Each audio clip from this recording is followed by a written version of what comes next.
It's become a familiar sight along US 93 south of Lolo. Hundreds of empty rail cars on the Montana Rail Link branch line in the Bitterroot Valley. Officials have been storing the rail cars all over the place with the slowdown in coal shipments.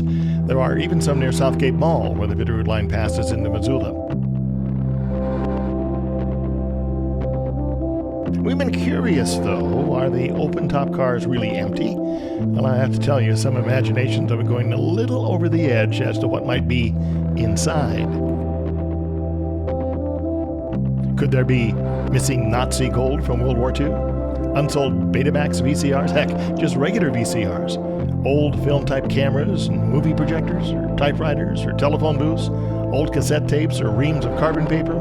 Old rotary telephones. Our sci-fi friends thought the rail cars would be a good place for tribbles. Except by now, they'd be all over Lolo.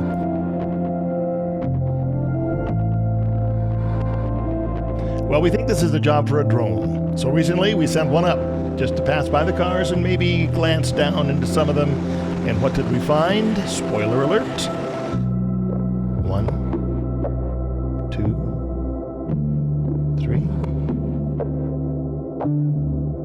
We found nothing.